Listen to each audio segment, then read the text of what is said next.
Warning. The following content is intended for immature audiences only. The opinions of these two fine gentlemen should not be taken seriously at all. The JTS 51 Podcast.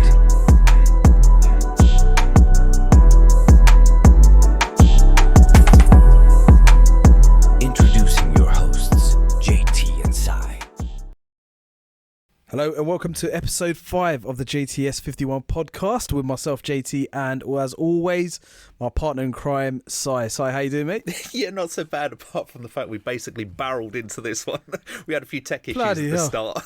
Oh, it's terrible, man. We were just talking about your clumsiness in the last episode. Let me just explain what happened. So I was just I was just showing Sai my new desk. So I turned my laptop, because obviously I haven't got a mounted camera, and I turn my laptop, the USB gets pulled out and my system crashes. I was like, bloody hell. And then when I try to turn it back on again, it decides to restart and update itself. I was like, for fuck's sake. You know what? I'm really good with technology. I'm an actual, I'm really good with technology. Like, my whole family comes to me, my friends come to me asking for advice and all that kind of stuff. But bloody hell, when it comes to this kind of stuff, you'd assume I'd have it on lock, but no, we're still facing technical difficulties every now and then. God. No, it's one of those trolling ghosts that we spoke about in one of the previous episodes. Yeah, it's up there somewhere. It's like, right, Jay, this stuff's not working so well. Bloop. Yeah, that's it. Boop, boop. Yeah. Turn the root rock. Boop. Because that's the official noise of ghosts that are trolling people. That's what they do. You know. That's you know what what? you hear. We've officially actually announced that as a ghost noise. That's how they do it. They sound like the checkout. They sound like the checkout absolutely, counter at Tesco's. Yeah, yep. You're driving along, bloop, your wheels fall off your car. Yeah, yep, that's it. Have you got a club card? Yeah. Let's talk about our week, mate. What have you been up to? Anything good? Well, no, it's actually half term, so I've been off with the kids and stuff. But it's funny, since we started this podcast, normally I would have just laughed at things, walked away, forgotten about it. But now we started speaking about stuff, and just these stories just stick in my head. Like today, we were in a car park. It's like one of those, those sort of business park ones where you've got Tesco's and the Range and a few other big shops in there. Anyway. Oh, yeah, of course. Yeah. We were getting back in a car, and a couple of cars over, I saw this. It was funny, actually. It's a bit of a contrast, because it was a Fiat 500, but they obviously put a body kit on this thing, right? So it looked quite smart, actually. It looked quite smart. But that wasn't the funny bit of the story. The funny bit was they'd obviously picked up a load of stuff from like Argos or whatever, right? Yep. And it just wasn't fitting in this car, right? So we must have turned up halfway through this story, because this guy was like contorting himself into this car, trying to wedge these boxes in, and he got his woman go, for fuck's sake, move that over. And you could see this guy just holding, just like, yeah, and they still had another, to get everything in. Yeah, and these weren't small boxes, they'd already got, it must have been half of it in there, but that thing where they'd sort of crammed it in there, and it was sort of pointing diagonally across the passenger seat, but the woman still had to get in the car. They had a load of boxes still to put in there, and you could kind of see the panic in their faces. We bought too much. Classic overestimation of, man. You know what, you're in trouble when you got to play Tetris with your boxes in your car. Mate, I've been there as well. It's terrible. You think, my car's big enough to hold this, shouldn't be a problem, and then when you get to the damn thing, you're thinking, oh fuck, what have I done? And then you got to start thinking about contingency plans, like, shit, all right, if he had a missus, he could have said, okay, I'll tell you what I'll do, I'll drive home with what I can fit in, and I'll come back for you for the rest of the stuff. Oh, bloody hell, mate. Yeah, so what are the choices there? So one of them's going to stand in the car park while the other one drives home and comes back. Or do you take, I don't know, right, you go back into the shop. Our car's too small. Look after this. Yeah, can you hold this for us, please? Yeah, thank you. Yeah, I know. But right? Yeah. You know that halfway around the shop, I don't know if it was Argos, could have been anywhere, but one of the two of that pair was, this ain't going to fit in the car. And the other one would have been... The woman would have said that 100%. The woman would have said... They get to the car, and whichever one was right is going, bloody told you so, and doing their best to wind up the other one. Yeah, so it would definitely be the woman, mate. Honestly, like, she would... 100%, she would have said, baby, you sure this is going to fit? And you'd be like, yeah, of course, trust me, of course it'll fit. I got this. And then when she gets to the car, I reckon she would have been giving him like evils the whole time. Yeah. Like, I told you this wasn't gonna fit. Oh. And you know, that fits the story as well, because it was a bloke trying to squeeze himself into the car to get his boxes in, and with the boot open, just calling him names. Yeah. Yeah. You bloody idiot! I told you. I was tempted to sit mate. there and just keep laughing. Maybe go out, get some lunch, and just go back and see if they made it. Yeah, it's quite funny you said that, because ever since we've started this, right, I've started taking a lot more notice of what's going on around me, and trying to take notes of what's going on, so I could actually talk about it, because otherwise I'll just be oblivious, just going through life, just not caring. But now I'm actually looking at my environment, looking at, taking more kind of notes when I'm talking to people, because I was like, this could be potential pod material, you know what I mean? You shouldn't say that. You shouldn't say that. As soon as people know who you are, we're in trouble. Oh yeah, exactly. Like, oh shh, JT's coming. Be quiet, shut up. Yeah. Don't Just talk about the weather. But hey guys, anything interesting happened today? Nope, nothing. Oh man, bloody hell! What a week! Yeah, I was saying in the last pod, I just went to a wedding, right? And we didn't even cover that story. No, we didn't even, mate. Talk about sidetracked. Yeah, go. Do you know what I mean? So, what do you know about Indian weddings, and in particular Punjabi weddings? Honestly, because there's different religions and blah blah blah, but Punjabi weddings in particular, do you know anything about them? I'm very naive to this. I know they go on for a number of days, but come on, I feel like I'm about to be educated. Right. You know what? I could be here all day, but what I'll do is I'll break it down kind of like quickly. So, Punjabi weddings, Indian weddings in general, but more so Punjabi, because obviously I'm Punjabi. So, they go on for a whole week. Honestly, mate, like preparation starts a year in advance, like straight up, like 1 year in advance, maybe sometimes even longer. And it is literally a 7-day bender. Honestly, mate, it's sounds amazing. It is good. It's just not good for your liver. It's not good for your stomach, and you get no sleep, mate. Honestly. So it started off. So this is a close relative of ours, of my missus, and lovely couple, right? Lovely family. And started off with a civil wedding last Sunday, and then beautiful place, like drove up, and obviously I don't know what's happened, but this October we've just had some brilliant weather. It's been almost like spring, nice. It's been not too hot, but it's been warm, and we managed to have functions on days where it didn't rain too much, so it's been phenomenal. And so yeah, Sunday was a civil, beautiful day, lovely ceremony, enjoyed ourselves, had a few drinks, done. Monday went back to their house, and we had a games night, which was fantastic. So we all the kind of cousins and relatives were having games like beer pong and card games, and it was really, really fun.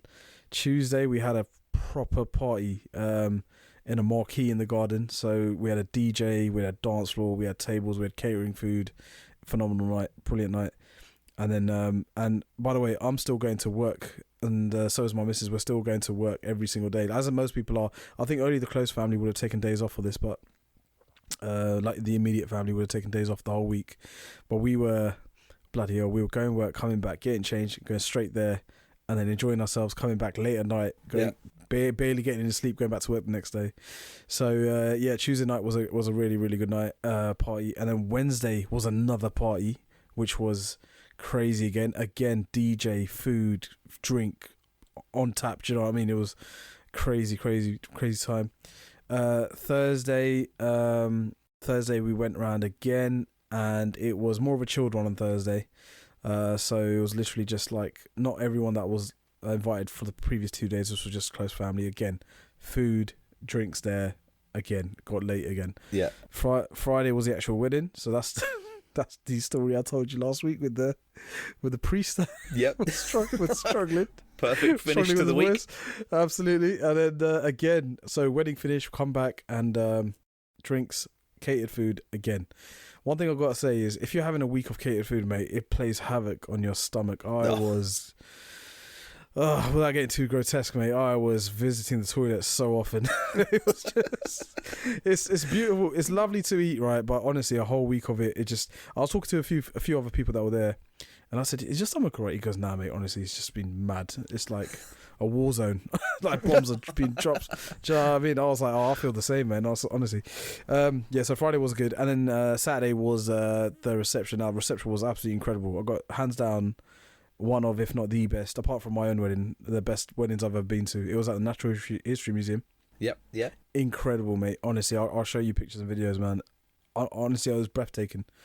Absolutely unbelievable. Great night, great food, great entertainment. Again, another heavy one. I was completely smashed by the end of it. And then I can't even remember like when I got home and went to sleep. But I had a great sleep. And then Sunday, one last event where in a Punjabi wedding, you go back to the wedding house and you play and you know it's just a gathering, just like as a way to say to everyone thank you and all that kind of stuff for all your support, and enjoy yourselves. One last day catering food again. So and then mate, and then back here we are, early start of the week, and we're just about recovered. But my missus is lucky, she's on half term. I'm still going to work, so I've just had minimal sleep. I'm talking about 3-4 hours a night, and then getting on with work, coming back, not sleeping, another event, and then again rinse repeat for 7 days. It's been absolutely crazy. But Indian weddings go on for a whole week, and it's not just like small affairs. These are huge events where you're getting like the minimum you'll probably see at a Punjabi wedding is about 200 to 300 to 400 people. I've been at a wedding where there's about 500 to 600 people. Can you imagine? So I haven't been to weddings quite that big before, and I've heard about these, and to some degree, I'm envious about the sort of partying and the 7 days. But do you know what I'm more envious about? The pacing. Yeah. There is no chance, I don't think, if you had a typical English wedding, that anybody's making it to day 3. No, absolutely not. Honestly, you got to be a different breed, man, to do this. Honestly, it plays absolute havoc on you, man. Honestly, and then you got function the next day, like, and everything is, especially if you're going to work. Like I was, like I said last point, I've got a new job, so I can't be going to work in the worst state. I've literally like had to go in and act like everything is normal. They'll be like, "Oh, did you have a good night last night?" Yeah, it was good. It was good. Yeah, got some great sleep, and I'm here today, and I'm trying to focus on not making a mistake that will fuck up the whole company. But it was good. It was good. You can't be putting on your team call and farting down the mic. Nah, you're not going to be. You can't do that. You cannot do that, mate. Honestly. And then apologise for it after. No, I do. I'll tell you what, mate. There was one time, right? This is gonna sound really bad, but I'm not there anymore, so fuck it. I was at a job, right? This is going back about 6 or 7 years. One of my really close mates was getting married, and he had an event during the week. And these are dangerous, right? Because Punjabi weddings, they do a function in the week, not and the actual wedding's on the weekend, right? So, but these events during the week are crazy, man. So I went, and I'm young at this point, right? I think I'm like mid to late 20s, I think it was. So we went there, and we know this family loves to party, like big time, and all my friends like to party as well. So enjoy ourselves, have a lot to drink, be merry, dance the night away, and all that kind of stuff.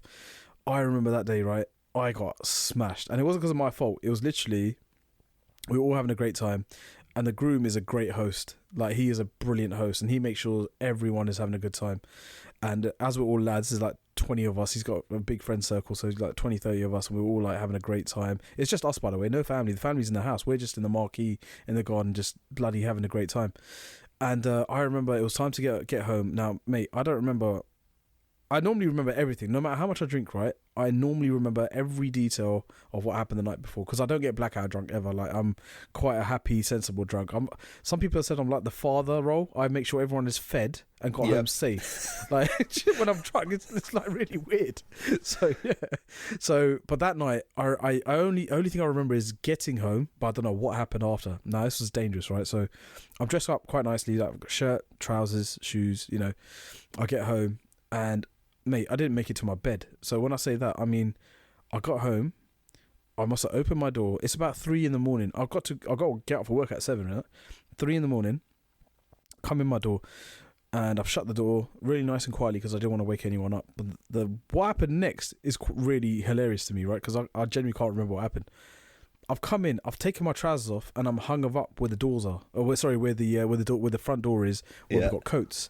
I've taken off my trousers. Okay. Yeah, so I've taken off my jeans, my trousers, and I've hung them up where everyone's coats are in the family, right? Then I've gone into my front room, and I've literally just collapsed on the sofa. And then I did not wake up the whole night. And the only thing that saved me, I don't know what happened, is I woke up at 7:15 in the morning. I've still got my shoes on. So I have taken my trousers off with my shoes still on, like somehow, and I've neatly hung them up on the coat rack in the front door. And I don't know how. I've woken up, I checked the time, it's 6:45 in the morning, and I'm thinking, what day is it? And then obviously I've got I checked my phone. Luckily my phone wasn't dead. I still had like 30% of battery. Checked it. It said it's a bloody Thursday. I'm like, oh my god! I got up, and I was late. Like I should have been up at this point already, and I started at 8. So I was like, shit. You know, I've only got like an hour to get ready and leave because my drive to work wasn't that far. It was about a 20-minute drive. So this is gonna sound bad. I went to the bathroom. I brushed my teeth. I came back straight down. Got my bloody trousers off the coat rack, took my shoes off this time, put them on, put my shoes on, quickly had a cup of coffee and I went to work in the same clothes I wore the night before. I'm probably stinking because I was dancing, so I was probably smelling. And I got to work and I drove and I must have been sober because I drove to work absolutely fine. Yeah. But I swear to God, if I got stopped, I definitely would have been like, it would have been close to the limit. Like, I know I had food, I know I had sleep, but it's still technically the same day. Do you know what I mean? So my last drink was probably at like 1 a.m. Allegedly. Hang on. Cover yourself here. Allegedly. It was allegedly. I don't know. Look, for anyone listening, if the police are listening, I don't know what time it was. It was. It might be before 12. Maybe you just had too many lemonades and it was the sugar rush, right? Yeah, like I said, I don't know. Yeah, like I said, like it's verifiable. It's not verifiable information. That night was a haze, but no. So basically, I got to work safely. Everyone know. And then I literally I was probably the best dressed person in the office that day because you didn't have to dress up that smartly to get to the office. And I just someone asked me like, "Oh, Jay, you going out tonight?" I'm like, "Yeah, sorry, I got an event tonight. That's why I'm dressed up a little bit, like straight after work." Yeah, but the real reason was I got absolutely shit faced. I got home and I slept, and I woke up randomly. Luckily, otherwise, honestly, I didn't know what woke me up, but something woke me up and I got to work. Otherwise I probably still would have been in bed on my sofa at like 9, 10 a.m, 11 a.m. And I wouldn't have called my supervisor. I wouldn't have called my manager to say like I'm not going to be in or nothing like that. They would have been calling me like, where are you? And I wouldn't have, I would have had no clue what I would have said, honestly. But that's just goes to show how mad these Punjabi weddings are, especially with functions during the week. Crazy, it also shows how bulletproof we both were when we were younger. Yeah, absolutely. That you could drink that much, bounce back the next day, not a problem. Like I remember with my mates, you would go. This is when I was first starting work, so part-time job type thing, and sort of in college and stuff, and obviously the later years of college, and so we had college was Monday to Thursday, so Friday was free, so we'd go out drinking Thursday, Friday, Saturday, right? 3 days straight, no problem. Yeah, you could just bounce back from it. Yeah, you'd be up, 100%. Ready, all good, no problem. If I tried that now, one night I'd be out of it. It's just I need a week off. Oh my god, yeah, it's terrible. Like back then, your powers of recovery were immaculate. You know what I mean? You could in college, I used to survive off like 3-4 hours of sleep a night. Like honestly, I used to go sleep like maybe 3 or 4 in the morning, get up 7:30, fresh as a daisy, go ahead and smash your workout at college, and then go out again in the evening. But now it's like, so one weird thing about me, is I never get hungover. Now everyone's envious of it, right? It's really weird. I asked my dad this, and he said, yeah, this is the timed exclusive. There will be a time when you get hangovers, but as of right now, he goes, enjoy it while you can. So no matter how much I drink, the next morning I'm absolutely okay. And I don't know whether it's like I take precautions during the night where I have water quite regularly. I love water, so I'm always drinking water, but I don't know what it is, and I don't know when it's going to stop. But as of right now, I do know that when I have a heavy night now, the next morning, I don't get hungover. I'm not like your usual headache, feeling crap, all that kind of stuff. But I'm just tired. I am knackered, mate. Like I just want to spend the whole day in bed because I'm physically shattered. But I don't get the usual hangover kind of symptoms. But like I said, I'm going to enjoy it while I still can. And if I follow my dad's wise words, he goes, there will be a day when it stops. So just enjoy it while you can. And it will slap you like a wet fish to the face. Yeah, I know what it is. When I used to go on holidays with my lads, we used to make like an annual trip to like America. Sometimes we go Europe countries, but it's mostly America.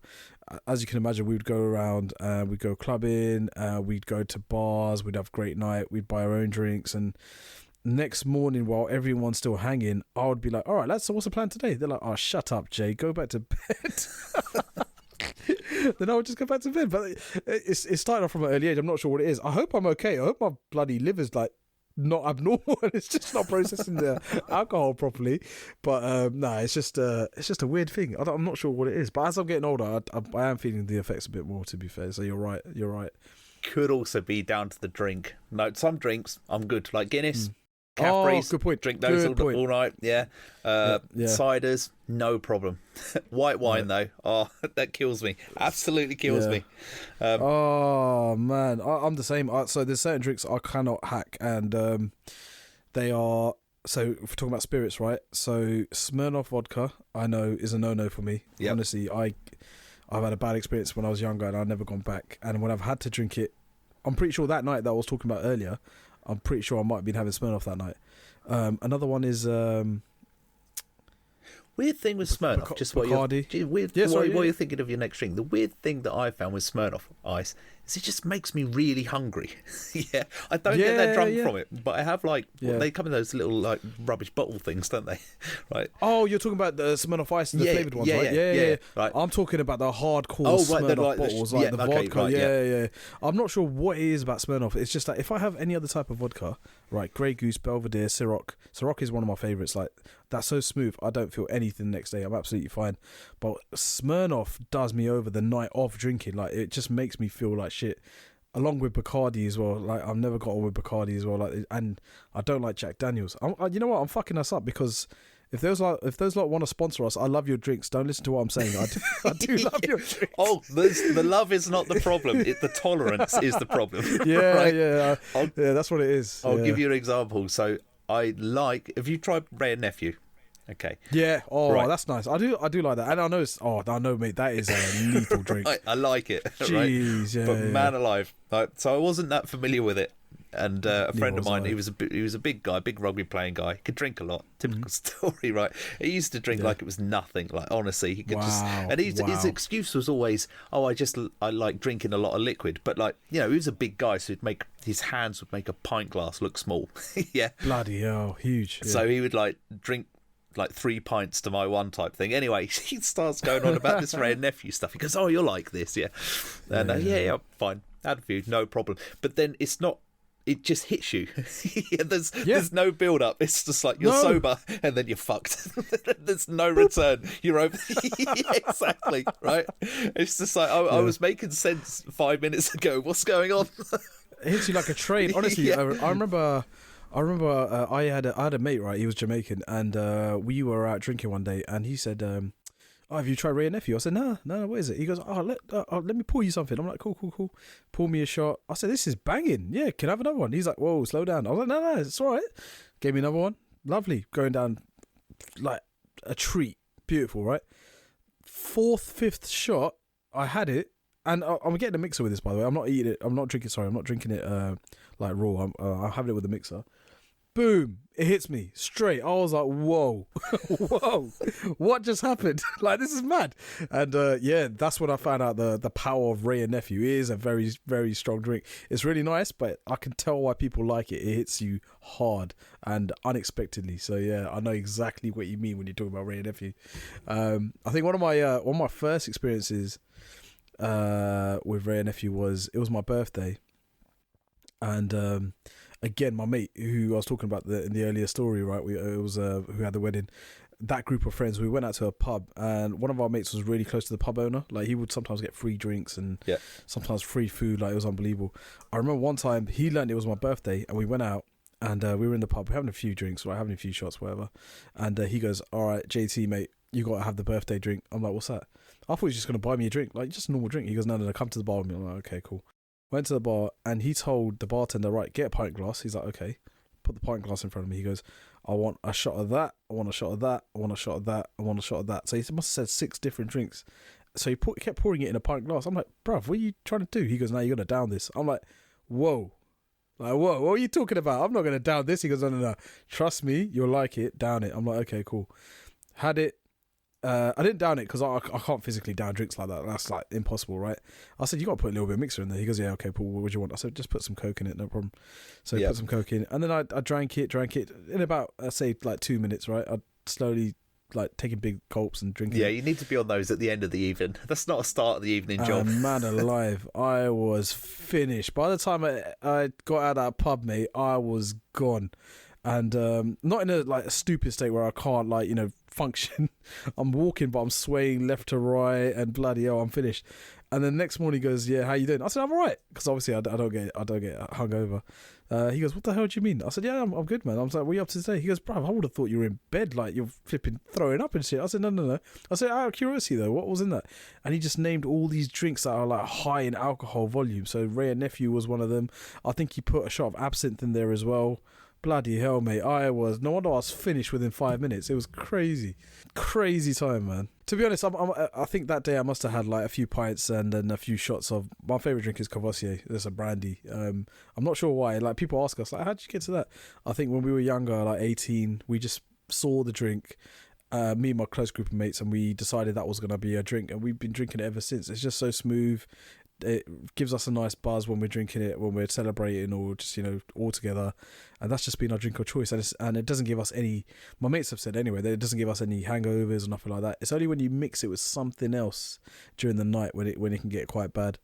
So yeah, you're right though when you said like it is drink choice. It plays a massive factor in having nights like that. To be honest. To be fair, a friend of mine, he's from the Philippines, right, and he's one of these chaps that you just cannot drink anything. Oh. Like, it just reacts with him. Oh, right. damn. So he'll literally have like half a shandy, something like that. He'd go red in the face. His eyes will go all misty. Oh my word! He'll go all fuzzy. And we're just like, mate, what have you had? What's wrong with you? Like half a shandy. Like, his tolerance to alcohol is zero. Finished, absolutely finished. Yeah. Oh my god! Talk about cheap date, but yeah, he just. I mean, to be fair, he tries to stick with it. Oh, but yeah. Oh well, I rate that. I rate the guy for doing that. Actually, to be fair, like, he knows he's not got a massive tolerance, but he still goes out with the lads. The only thing about that, right, is I think we all have friends that have like a low tolerance, right, to drink. Is that when you do plan a night out, if you got a friend that has low tolerance to. Low tolerance to alcohol, you've got to be wary because someone's got to play the babysitter role. You can't just leave that mate alone. Do you know what I mean? If once they get smashed, so that's one bad aspect of having a mate with low tolerance. But they're saying that they could end up driving everyone. We've had friends. Had friends that said, you know what, I'm not getting smashed, but I'm happy to drive you guys. Well, okay, cool, free taxi for us then, no problem. We'll buy you food instead, if that floats your boat. Yeah. There was you talking about that, right? Usually you have these drinks give you a little bit of, like you said, buzz, a little bit of Dutch courage. Yeah, right? of course. I had a friend of mine who was fearless, absolutely fearless. You could put him in any situation. Nothing. Wow. Yeah. Never got nervous. Nothing. Yeah. Like, I've never seen it. I've never known anybody else like it. What a legend. But just simple stuff, right? So we were out on his stag do. Oh, okay. Naturally, somebody brought him like an all-in-one pink sort of girly bodysuit thing and a blonde wig. Right? We start drinking at whatever it was, 1 o'clock in the afternoon. He doesn't care, right? We're walking across the car park, just this is 1 o'clock in the afternoon. Kids are out there. Yep. He's just walking around, does not care, right? There were even some guys, rated. right? There were even these guys, sort of replacing a tyre in the car park, and he just walks up to him dressed in this pink dress and blonde. Right, lads, can I give you a hand? just did not care, right? I rate that. Yeah. I rate that. That is good. The problem is, though, when you got a guy that does not care like that, as soon as he's had a few beers, he's got no place to go. So literally, you're like, uh-oh, what are we doing now? Just somebody keep your eyes on him. Yeah. So that's it. That's so it. The exactly complete opposite of word. of the people that can't drink, right, is this guy. Yeah. Honestly, You'd find him anywhere. Yeah. Oh, do you know what? That's a good segue. I was on a stag do actually. This wedding, right? So the groom, I was on his. He done it like a UK stag, so he done one abroad for people that can make it. And then he done one for the UK. So he went to that one, mate. And honestly, that was a great night. So I got there a little bit late because I had another wedding function, right? But when I got there, it was like a lounge, and it was all paid for. Yeah. Like we had a booth, we had like massive bottles of vodka and all that kind of stuff. I get there and I see him right from quite far. So I'm like, oh yeah, they're in the corner. Let me go say hello. So I got into the place. I'm on the guest list. I get in. And then next thing I see is he's handcuffed, right? I was like, oh, that's interesting. What's he handcuffed to? So as I get closer, his brother has hired, I don't know what name to say, but he hired a dwarf, right? I've heard about this. God. He's hired a dwarf, and he's handcuffed him to the dwarf all night. So the dwarf's main objective is to stay with the groom for 3 to 4 hours, and he can't escape him. He goes to the toilet, he's going to be right there with him. He goes to the bar, he's going to be right there with him. Do you know what I mean? It was so funny, and fair play to him. Yeah, his name was Oscar. What a little legend, right? He obviously knows, right? He's a gimmick, right? He's there to play a part. He's there to be a nuisance to the groom, but he's also there to have a good time. So much respect for the guy. Like, he took pictures with everyone, and he wouldn't leave the groom alone. The groom was like, "Can I just have 5 minutes just by myself?" He's like, "Nope, you're staying with me. You're stuck with me, mate. You're stuck with me all day." And fair play to him. Like, they both had like a really good chemistry. They were like laughing and joking. At one point, there was a love song came on, so he grabbed his hand and he just started dancing with him in the middle of the dance floor, which was brilliant. He was knocking a few drinks back. What a little legend, honestly. And that night was hilarious because I had to. The wedding function I went to, there was no drink, right? So when I got to this one, everyone was smashed. Everyone was finished. Like, they had like a 2-hour head start on me, right? So when I got there, I'm trying to say hello to these guys, and they barely recognise me because it's in the dark. And once they do finally clock it's me, they're like, "Oh, JT, I love you, man." They give me a big hug, and I'll be like, yeah. And obviously, when you're the sober one, it's a bit shit because then you've got to start drinking to get on their level. So I started knocking the shots back, and they're getting even worse. It was such a great night. But I remember one of my uncles, he was absolutely smashed. He was sitting on the booth. He was looking up every few seconds, and he didn't know where he was. I was like, he was Brilliant. Like, how the hell did I get hit? Like, it was quite a mixed group. So we had a few guys that were a little bit older, like 50, like, you know, probably 55ish, and then we had youngsters that were like 18, 19. So no one's super young, but like we had a variety of ages. And at one point I asked him, I said, "Uncle, you all right?" He goes, yeah. He goes, "Help me up." I'm like, "Okay, cool." So I help him up, and he goes and he disappears. Like, he's swaying side to side, like he is literally finished. He's like trying to get past people, you know, he's bumping into men and women like on the way to the bathroom. Disappears for half an hour. I said, he's finished, like, we're not going to see him. Comes back about half an hour later, he's as fresh as a daisy and he carries on drinking. I'm like, what the hell happened in that half an hour? I never got an answer out of him. I just assumed he went to the toilet and just yacked up everywhere, like, you know what I mean, got rid of that alcohol, came back. But he wasn't. He said, "I was just outside talking to the banter." I don't believe. I mean, there's the fresh air can knock it back into you, like give you a second wind, but can't sober you up. I think fresh air actually gives you the opposite effect as well. Sometimes, like, there's been times where I've had quite a bit to drink, and as soon as I step outside, boom, it's hit me, and I'm drunk. Like, fresh air can really do you over, man. Honestly. Have you had that? Right, there's two things. The first one from that is, I've sort of had that when I've been the one driving, and you have a couple of cokes and stuff, and then you step outside and you're like, "Oh, I feel drunk all of a sudden, but I haven't had a drink." Right? Yeah, honestly, yes, right. Yeah. But I don't get that with alcohol. But what I do get is, you know, when you're sitting down and you've had a few beers, and but you're completely sober, you're making sense, and you stand up and you're like, "Whoa!" Suddenly it's hit me, absolutely. And it's the standing up has just done you. But it's done you over. But it did make me laugh the other day, you talking about that, you know, when I text you and you sent me the picture. I was like, "Hello, mate, what you up to?" It was about 12 o'clock at night. I don't know why. I was texting you that late, and you're like, "Yeah, here I am," and it was you dancing with the dwarf. I was like, "Mate, what is going on?" Do you know what? Like, I knew that you would be like, "What the hell is going on?" Like, how did you end up in this situation? What is happening? And I said, "Mate, you wouldn't believe this. I'm dancing with a dwarf, like, at Stag." I was expecting a picture of you and your missus and a packet of hobnobs. Yeah. not Do you know on what I the mean? dance Feet floor. up, watching Exactly, watching Married at First Sight or something. No, it was that was so funny. Honestly, I thought you'd get a kick out of this. So I thought, yeah, let me send you that. That was so funny, man. Honestly, speaking of like, No, I was just going to say there is a friend of mine that also looked into that handcuffing your handcuffing your mate to a dwarf. And this guy goes, he goes, "Oh, could you dress in a costume?" This was to the dwarf guy. And he goes, "Yeah, I could be a Smurf, I could be a Oompa Loompa, I'd be what you like, but it'll cost you extra." No, it's just like, right. This guy was telling me this, and I was like, "This guy has got his his business model laid out." Yeah, honestly, he's smashed it. He's got his niche, and he's owning it. You know what I mean? I spoke to his brother, and I spoke to his cousin, right, the groom, and he said, "Oh, we're so disappointed." I'm like, "What's wrong?" He goes, "Yeah, we booked the dwarf, which was fantastic, top guy, but we wanted him dressed like Mr. T." I was like, "What happened?" Because he was dressed up really smart, right, in a suit. I was like, "What happened?" He goes, "The venue wouldn't bloody allow it." I was like, "Why?" They didn't give us a good enough reason. I was like, "That would have been amazing. A dwarf Mr. T. That's bloody hell. Can you imagine the fun that we could have had?"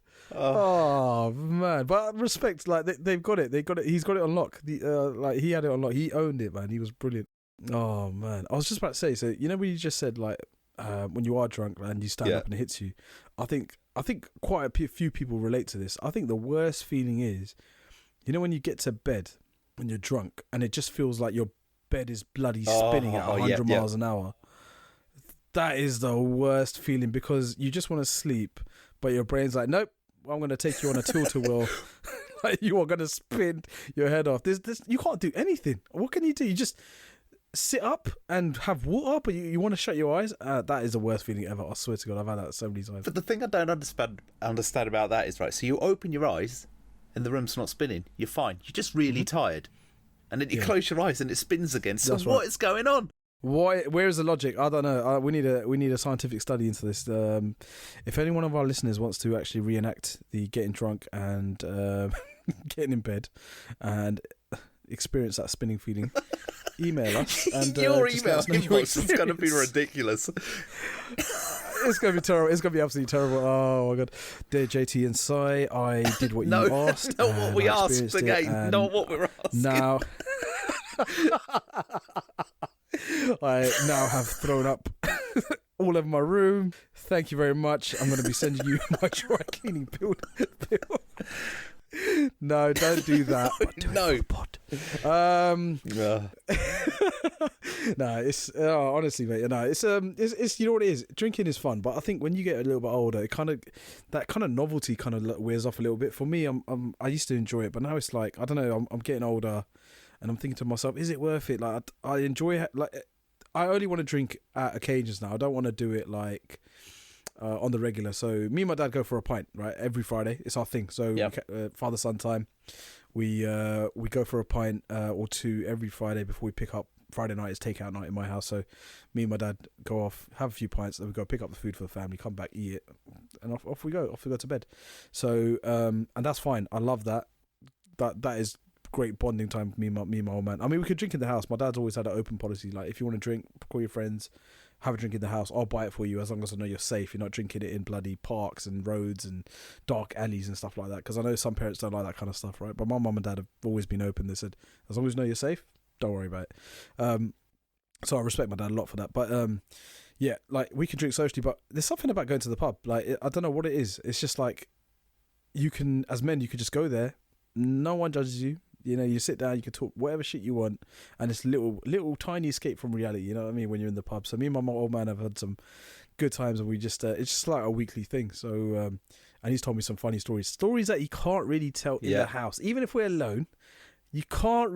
There's something about the pub where it's like a vault of secrets where you enter and anything can be said. But at home, it's like even if it's just me and him, he can't tell those stories. And I can't tell my stories in at home. It's weird. It's so definitely weird. That social environment for sure. It's funny actually. You mentioned about your dad. 100%. Right.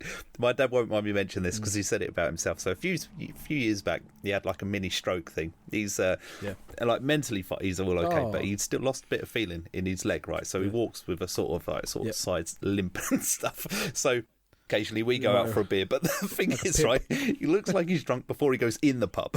So the thing. So I don't know.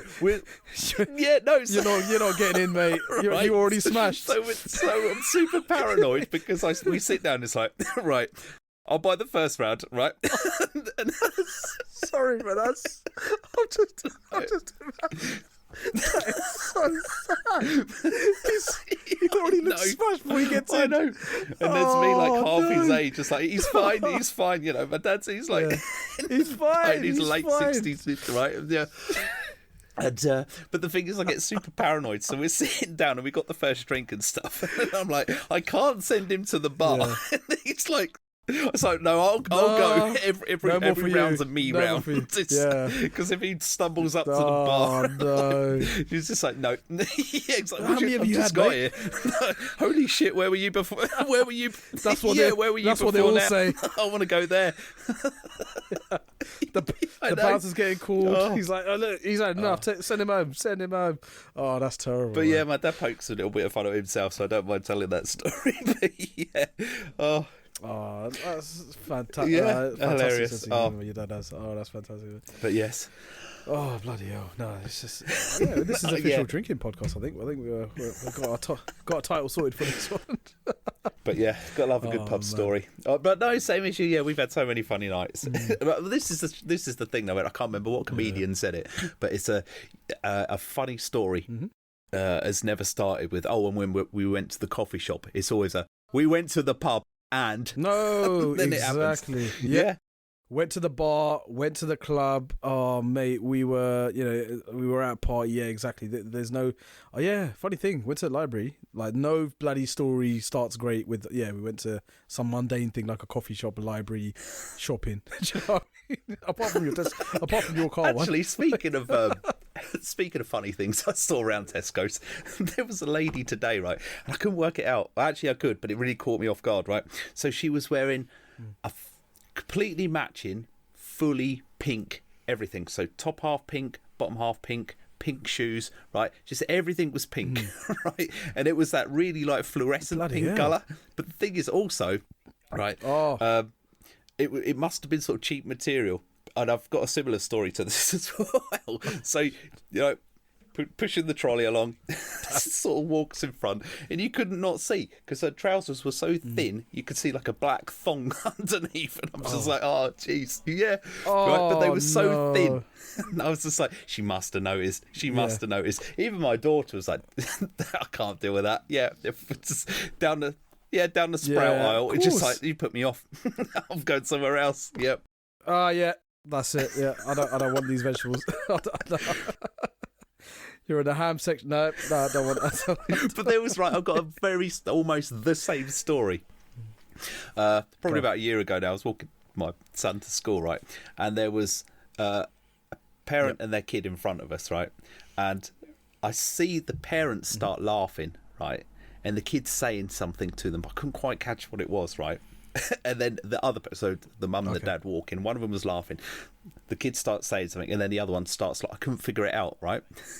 And as they sort of turned the corner, right, sure. There was this lady in front of them, and she was wearing this sort of all-in-one turquoise bodysuit thing. Again, wafer thin, right? You couldn't miss what was going on underneath. So she's in the school playground, bloody right? Hell. And you could see the people in front of me were sniggering. The people behind me were sniggering. Like, how could you not notice this? I mean, she was walking. It's intentional, man. It's all intentional. Honestly, I don't know, maybe, but I was just. It's like, you know, I'm gonna go to school. I want to get a bit of attention today. So my goodness! Like, even my son was like, "Oh my goodness, what's going on over there?" I was like, just trying to cover his eyes. Don't you worry about that. You're too young for that. Yeah. Don't look, son. You got a few years before you worry about that. You just focus on your spellings for this week. Right, and kids, today's word is turquoise.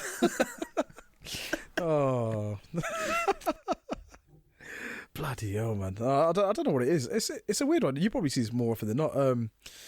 You know, like people dropping off their kids to school but not giving a fuck what they wear. It's just like, I've rolled out of bed, I've got my kids ready, I'm in my dressing gown. I don't care. I'm going to drive my car and drop my kids to the gate. Not even drop them in the car. I'm gonna escort these guys to the front, right to the playground. Doesn't I've matter what I seen wear. the lot. I've seen pajamas, bloody slippers, gowns, just the lot. And you're just like, how, how long does it take to get dressed, right? Yeah. It doesn't matter how lazy you are. Jogging bottoms and top and a pair of shoes. Yeah. That's it. Doesn't matter if they match. Yeah, It works. That's I it. reckon Straight up. less than 2 minutes. Yeah. Yeah. No, of course, absolutely. I think it's just even there were. The thing is, I've noticed that this has become quite common, like in the last decade or so. Before, I don't think this. It probably happened, but it's not as much as common as it is now. I reckon I see it a lot. Maybe it's a thing. Maybe I don't know. Maybe it's a thing like nowadays. Like people want to go to drop the kids off at school dressed up like that in comfy clothes, just to. I don't know. Is it an appearance thing? Is it just that they want to show that they don't care, or there could be genuine reason? They woke up late and she's just literally, or he's just bloody rushed their kids out and got them in the car as soon as possible. I don't know, but I think it's more common now. No, I don't know. Maybe it's just a fashion that hasn't taken off. Like you remember I don't know if you maybe you missed it, but the generation that started the walking around with your trousers hanging below your ass with your pants hanging out. Oh, I was there, mate. Oh, I was there at the inception. Were you one of those, or were you in that generation? No, never, mate. I was in that generation. I noticed it. I was just like, what the fuck is going on? This doesn't make any sense. Like, bruv, pull up your trousers, innit? What's going on here? It was so weird. Like, honestly, mate, I never got it. I genuinely never got it. Like, it was the weirdest thing. So I think it kind of started when I was at school, right? When I was in high school, like it became a thing. It wasn't a thing when I started high school. It was definitely a thing when I ended high school. So it was within that 5-year period, right? And it was just, I didn't understand. Like, it was so weird. And when I looked into it, not figuratively, not literally, right? When I looked into it, apparently the actual meaning behind it is really, really weird. It's basically, and guys, again, listeners, correct me if I'm wrong here, but it's got something to do with jail. Like, if you do it in jail, it shows that you're available for doing them. Mm-hmm. So why would these kids? What do they not understand? The meaning. I have no idea, mate. Honestly, mate, I have no idea. That makes it 10 times worse. Exactly, and this is the thing. I'm like, okay, you're doing it, but do you realise why has this become popular? I really don't understand. It was so weird, and it doesn't even look right. So basically, look, if you're a little bit tubby, right, like me, right, and or you got you're the typical plumber that comes to your house, bent over your bathroom, yep, and it's showing your arse crack, right? Like, park a bike in that. Like, I could understand like your trousers riding low, but as soon as you get up, you pull them back up, right? Not a problem. But as a fashion thing, I was baffled because it doesn't look good. Like, if you walk past someone and their trouser line or their is across their arse cheek with their boxes pulled up, that doesn't even look good. I don't understand what the fuck is going on in people's minds. And then another thing that, sorry, this is going to sound stupid, but another thing that popped up was boys having their fucking trousers low, but then them cupping their balls, as in like putting their hands in their boxes and cupping their balls. Oh yeah. Like, I didn't understand. Oh mate, you wouldn't believe. Like, I was like baffled. I was like, what the fuck is going on? Like, with this generation, why is that even a thing? I don't understand. It's just grim. So like the whole so just back to the trousers thing, right? Yeah. That would have never taken off in my day, because we had the whole thing that started, I don't know when it started, but it was definitely in my school, where people would walk up to you and just try and rip your trousers down so your ass was hanging. Right, absolutely. Right. Get pants. Yeah, of course. So yeah. Everybody wore belts, right, in my school, because that was 100%. It, right? So I don't know when that took off. Yeah, but then the hands in the balls thing. I mean, it's clearly got to do. I don't know. I say clearly. I have no idea what's going on in the world anymore. But it's got to do with like the rappers, because they kind of do that, but on the outside. So I don't understand the inside thing. There's two things. So one is like obviously copying what they see on TV and stuff and make it look cool. Two, I think it was to hide drugs in the ballsack region. Worst criminals ever, though, right? Absolutely, yeah. Yeah, put your hands up, and and it just drops through the trousers. And I think another thing was, do you know how it's gonna be hard to articulate this? But do you know how in America, like they have gun holsters, right? So you have police, and they tuck their gun into the groin area. Not like properly, but most people tuck it in just on the front side of their groin area. Is that a thing? I don't know. Maybe if they were like always cupping their balls or their groin, maybe that's like pretending like they got a weapon. I don't know, mate. Honestly, it completely baffled me. It doesn't look good, and I'm glad everyone's kind of grown out of it now.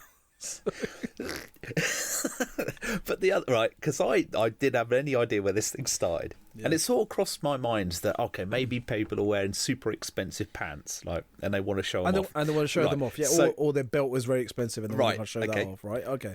But then I've been walking around, particularly up in London. I saw people walking around with like crusty old stale Calvin Kleins, and you're just like, you could have like at least wore fresh ones. So it doesn't make any sense. Why are you doing this, man? Like, just oh my god! Just showing your dirty pants to the world. That's what I'm saying, man. Honestly, and it's like ripped. It doesn't even say Calvin Klein anymore. You know what I mean? Or that Calvin Klein. Yeah, some cheap Primani knockoffs. Yeah. Kevin Klein. That's what I'm saying, man. Honestly, the fashion, like, honestly, it just baffles me. From what goes in, and then what it is like. Imagine seeing pictures from you of that in that era. Like nowadays, people would just be embarrassed. Like, oh my god, I can't believe I wore that, or can't believe I ever did that. But yeah, it's so weird, mate. Honestly, it's so weird. You have to be careful when you're when these trends pop up. See, I was never really a trend follower. I like the ripped jeans. When I grew up, the ripped jeans was, I think it was probably the first time round, so I'm showing my age now. That was probably as far as I went. But like, you go back further, and like you had the whole perm thing, and people look back on perms and go, oh god, we're not, you know. And then there have been so many of those where people look back and go, oh no, what have I done? And there are pictures out there. I think my mum had one, like in the 1980s. Yeah, I think it was a thing. Like, I think back then, 70s, 80s, there was like, you know, you had the the flare trousers, the long flare trousers. You had like even men's shoes. They had like heels, like proper heels on them. The bloody open shirts with hair and the necklace. Do you know what I mean? I've seen some crazy pictures from my dad's time, honestly, and it's just, fashion was crazy back in the day. But the funniest thing is, it all goes around in circles. So that stuff is so super tight clothes has been the thing for the last, I don't know what, 15 years. Like your skinny jeans and all that kind of stuff. Like even for men, it's quite crazy to me. I've never been a trend follower, just like you, mate. I always wore what was comfortable. And now it looks like oversized stuff, baggy clothes is now coming back. Like that was a thing in the 90s, early 2000s, and now it's like, 20 years later, that seems to be coming back. Now you get oversized t-shirts, you get now you're getting baggy jeans are coming back in again. Whereas like the last 10 years was like super fitting kind of jeans and trousers and shirts and stuff. It's mad how it cycles back. I think it's maybe just because I've never had the body for it and I've never understood it. So the baggy stuff I get. You feel super comfy. Clothes that are too big for you. Yeah, big jeans, big t-shirts. I can get on with that. But the super tight stuff. Oh, just no. Just no. Never been a fan. Never been a fan. But yeah, even when I was like decently sized when I was younger, I still wasn't a fan. I love my normal fitting clothes. Well, it's like I've been talking a little bit about my weight, right? So even when I put on a bit of tub these days, and my t-shirts don't fit me, I'm like, oh no, I'll just buy a bigger t-shirt. Not try and crush myself into one that's a size too small. I don't get it. I don't get it. If you yawn, it's going to crack. Do you know what I mean? It's going to rip. Like, I know. Nah, like Hulk Hogan, you're just walking up and ripping your t-shirts. It's not the muscles. Trouble is, it's not from the top down where you got a good chest. It's from the bottom up where your gut's too big. That's right. That's where it's like there. That's exactly, the rip starts from the bottom, not from the top. Yeah. This is where we go back to, like you were saying, your dad's pictures where you had a hairy chest and a medallion. You see, that would look good then. Yeah, exactly. It's like a Disco Stew style, you know what I mean, from The Simpsons. Yeah, it's just something crazy. Oh mate, I remember you saying, did you say something about your mother-in-law? Like, yeah, you said you had a story. Oh no, just it's just old, right? Yeah. I adore old people, right? I like the old cranky ones, the ones with the story. I just adore old people, right? I'm the same. I'm the same. Right. Yeah. So my mother-in-law, she's phenomenal, right? She's nearly 80, right? But she's more sane than I am. She's incredible, right? But anyways, I just caught the end of a conversation. It didn't make sense to me, but I didn't question it. I'll tell you what it was. So she was chatting to another elderly lady, and all I heard of this conversation was the lady was saying, no, sorry. My mother-in-law was saying, "Oh yeah, and this chap, he likes flowers and he likes jewellery and whatever." This other lady said to her, "Oh, so was he gay?" And then my mother-in-law went, "No, he's going for a kidney operation." What? Oh my god! Right? Hold on. What? And I was just like, I don't know what just happened in that split second. That's brilliant, man. What? Right? I don't even. I'm speechless. I don't even know how that makes sense. And I couldn't sort of inject myself into the conversation to find out what was going on. But I don't know what was misheard in that sentence. But it just caught me. And I was like, right, what's going on? The only thing I can think of, right, is if she thought she said, "Is he okay?" I don't know. But what a turn of conversation. Is he gay? No, he's going for a kidney operation. Oh, that is brilliant, mate. Oh, that really made me chuckle. That's fantastic. But then I was listening, right? As you do. I completely switched off with the conversation that I was in. And I was... You've got no choice, Yeah. Si. You've got no choice. Right. You have to get into that conversation. Be like, what? Okay, let me find out what Right. actually happened here. But abruptly, for whatever reason, that conversation sort of fizzled out and came to an end. But now I would, like I say, I'd forgotten what was going on over here, and I was now listening over here, right? And they started talking about a lady, and this name I had not heard for years, and it just made me chuckle because I'm a child, right? So one of the other ladies, so I should lay this out. So she lives in like a little, it's a sort of bungalow but adjoining, and there's lots of these sort of elderly residential people together, right? So they all meet up and do these things. Anyway, nice. so she was talking about this lady up the road, right? This lady up the road was called Fanny, right? Oh. Right, which is a traditional old name. If you're Absolutely. if you're of the generation that you're 80 and 90, Fanny, it's a traditional sort of name, right? Okay. Exactly. Yeah. And it just got me Absolutely. thinking back to my childhood, right? When I used to go around my nan's, and there would be like Fannies everywhere. there would be Fanny across the road, Fanny 2 doors down. I'm just going to see Fanny up the shops. It just made me laugh, right? And I don't know why. It's just a name, because all the old names, I've noticed this recently actually, right? So we've got a lot of friends from Eastern Europe, okay? And with them, they seem to be bringing back a lot of the names from my generation. So your Dennis, your Erics, and all of those kind of names, yeah? Classic names. Yeah. But the names that you don't hear so much of these days. And I don't know why, you just don't. They kind of fizzled out. But yes, all the old names are coming back, but one that hasn't made a comeback is Fanny. Fanny's never made a comeback. I want to know, right? At what point in history did it turn from Fanny being a name to Fanny being a synonym for arse? Do you know what I mean? Like, I want to know, at what point did that happen? Because that probably is the sole reason why there's no more Fannies around. Yeah, but the other one, right? It's right. Let's take that one step further, right? So in the English name, right, it's the lady's front end, right? In America, it's the back end. So sorry, that's what I meant. Yeah, so Fanny. Yeah, you're right. You're right. So somewhere along the line, it's gone from being a name, to the lady's front private parts, right?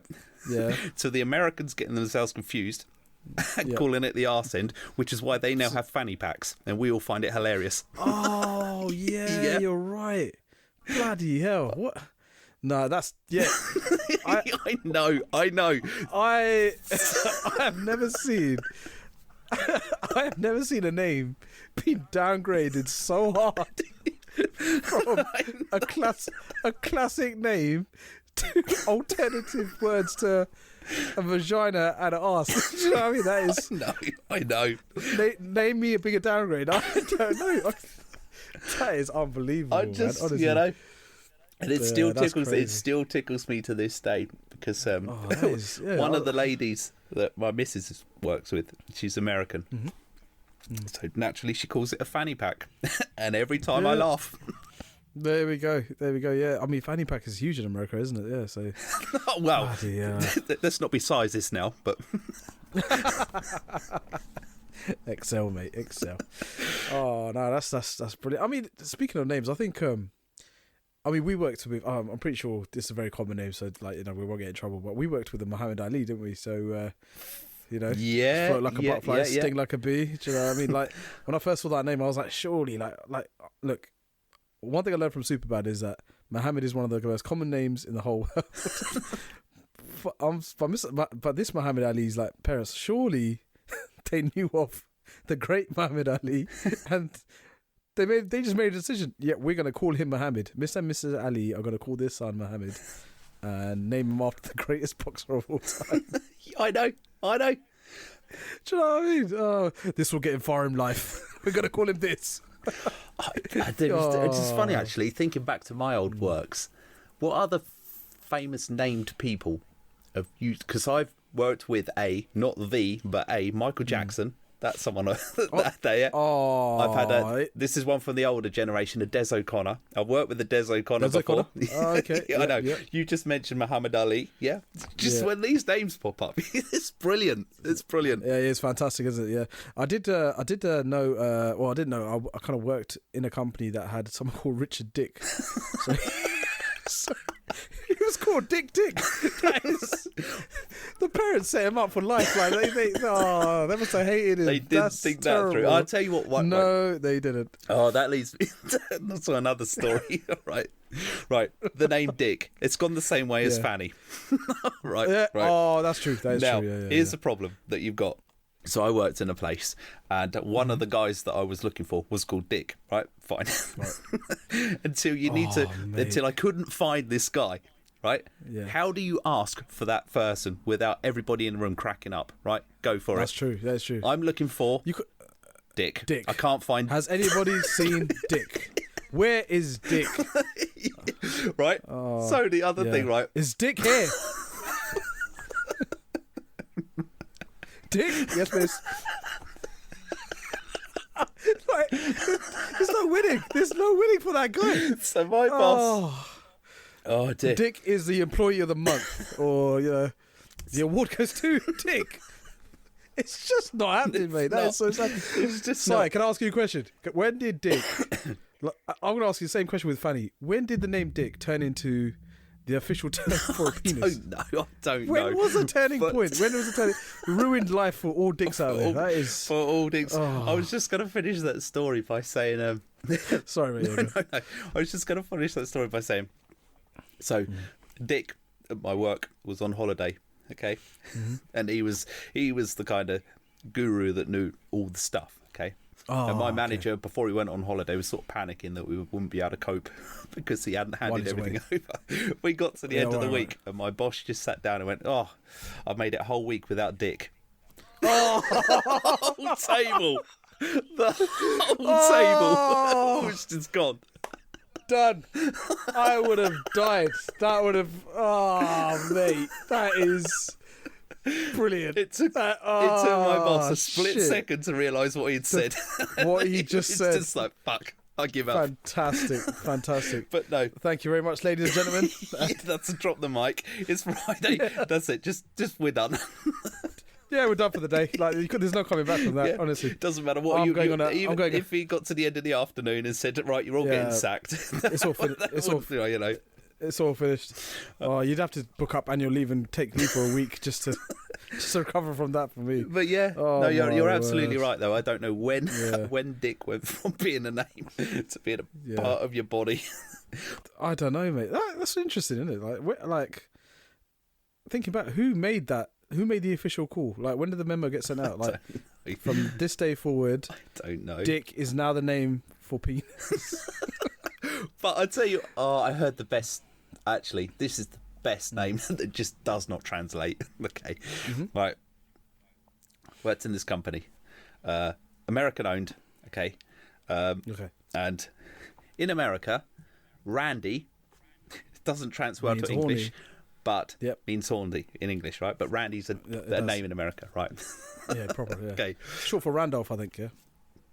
Okay, and having the surname Queen, is also Oh right. my god! This guy, you can legitimately Google what's called Randy Queen. Randy Queen. Oh my god! These, like, I know. No, I know. Now we shouldn't be poking fun at people's names, but we should. There is a line. We should. Randy Queen crossed it for me. Oh my god, Randy Queen. That's brilliant. I mean, honestly, if this and guy, he was a dude, right? He was is a dude. Yeah. Oh my god. So if this guy now gets like, if this podcast never goes anywhere, and this guy all of a sudden gets like 3,000 hits on his name, he knows why. We're totally getting sued. No, he knows why. No, he might thank us for the exposure. Bloody hell, Randy Queen. That's a great name. Yep. Oh, he just needs to. If he was gay and he finds himself a Randy King, oh my god, brilliant. But you know what, right? This is my. But when we were naming our kids, I was so aware of this when I grew up, because if you name 100%, right, we had to do the right. Number one, does the name rhyme with anything else? And if it does, is it rude? So you have to scrub all those names off the list. Okay. Yeah, okay. That's right. Does the name that you're about to give your child relate to any idiot celebrity that's out there at the moment? Yeah. Good point. So Great point. Great criteria so far. So you need to scrub that off the list as well. The next one is, does it completely clash with your surname? Yeah. Like we were saying. Right. They probably weren't aware of it in America, but the Randy Queen would have been off the list. That's it. Okay. Yes, so Randy Queen would have been off the list. Absolutely. It connects. It's too much connection there. The two things. Do you know what I mean? What's the last one I was going to say? Oh, yeah. One of my first jobs. We had to take down people's names for, what was that, warranty. Okay. And I don't think this would have crossed the parents' mind. But the first, so the way that the system worked, you typed out the initial of your first name, and then the surname, okay? Mm-hmm. And on the certificate, what it would do is just smush those two names together. Oh, of course, yeah. Right? You see that, okay, yeah. I've seen that before, yeah. Okay, so the first guy's name was Ian, no problem, Second name was Maycock. Oh my god! I know, and there's me, 18-year-old, little whippersnapper. See this at the top of the page? Yep, no problem. You're gonna laugh your head off. Off you go, sir. I remember my bloody unfortunate surnames. Honestly, there's so many. One sticks out in my head is I remember working at the airport, and I remember I was looking at the list of employees for some reason. I'm not sure why. I think it was like a rota thing. There was a guy called Stephen Cockring, and I was just no. I was just like, what? That is the most unfortunate. Like, what is going on? Like, apparently, right? They say that your surname kind of it's a mixture of what you're like. If you go back a few generations, what the Yep. Sorry. You go back. You remember? Yeah. Do you know what I'm about to say? Like, it was like the profession of what you did. So, you got like butchers. So you got blacksmiths, goldsmith, yeah, blacksmith, yeah. So you got Cockrings. Smith, all right, yeah, Cockrings. My great granddad invented the cockring. Do you think? Right. Again, I don't know if this is I don't know if this was just an English thing. But do you remember when they used to have the coat of arms? Right, a European thing. Sorry, the coat of arms, and you'd have your surname as a coat of arms, the Cockring coat of arms. Only thing I can think of, if it's not the inventor of the cockring, then it's something like, like chicken fighting, maybe. Like they used to have a coop of chickens and kept them in a ring. Like, I don't know, man. Like, it's so unfortunate. Like, you're setting up your generation to fail, man. Steven? So chances are somewhere in history there's a Richard Cockring. Oh,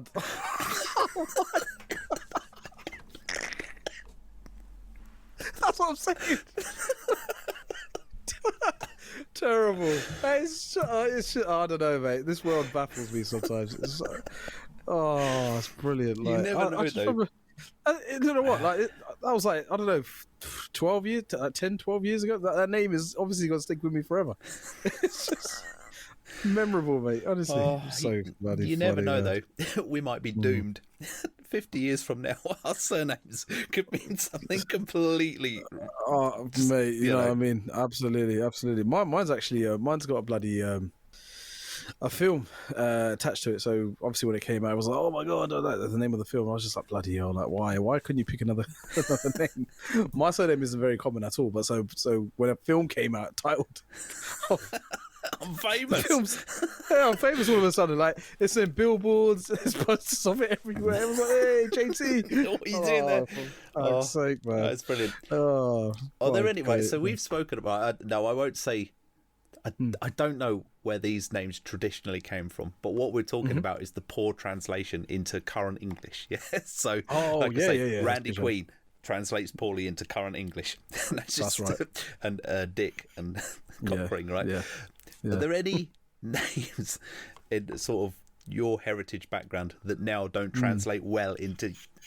Maybe this is something to talk about another day. I'll put you on the spot here, but that's a great question. I think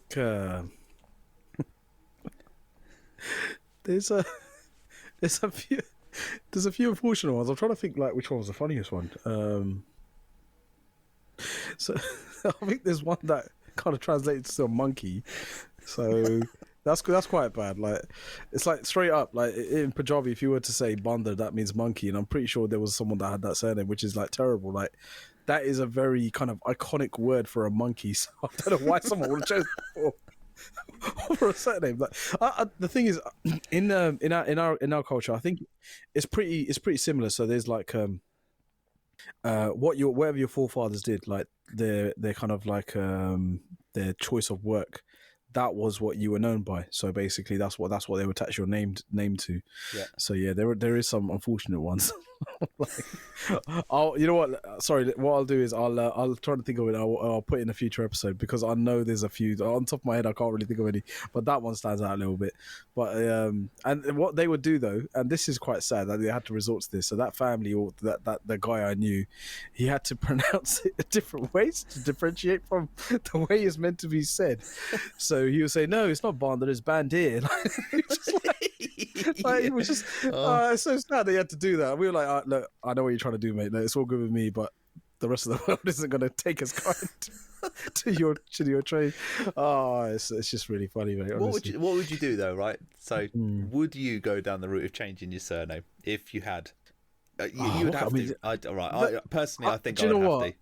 I think so. I think in today's day and age it's a little bit easier, right? Like before, like you probably couldn't do it, but now it's like, yeah, you can legally go change your name if you want to. It's much more easier as long as you're not a criminal or stuff like that. Like you could change your name, but you'd have to. It's so unfortunate. Like I can't imagine him going up to someone. He's probably hiding his surname. Like he doesn't want anyone to know. He doesn't want anyone to know. Just call me B. My name is B. Yeah. Ricky B. That's it. That's my name. Yeah. Oh, bloody hell. I'll try and think of something and I'll let our listeners know. Like there's definitely some funny ones out there that I can probably put on the pod. But yeah, fantastic. All right, let's thank our listeners. So yeah, guys, appreciate every single one of you, all 5 of you that listen to this podcast right now.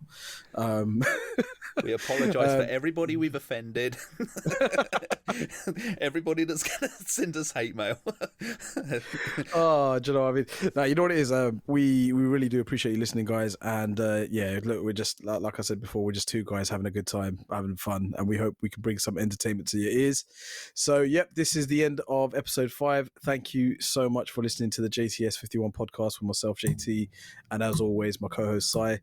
We will see you next week, next episode. Please like and subscribe, like our outro will tell you to do. And yeah, see you soon. Thank you. We'll catch you at the next one. Cheers, guys. Bye-bye. Thank you for listening to the JTS 51 podcast. For more epic content, please like, subscribe, and hit the notification bell for future episodes.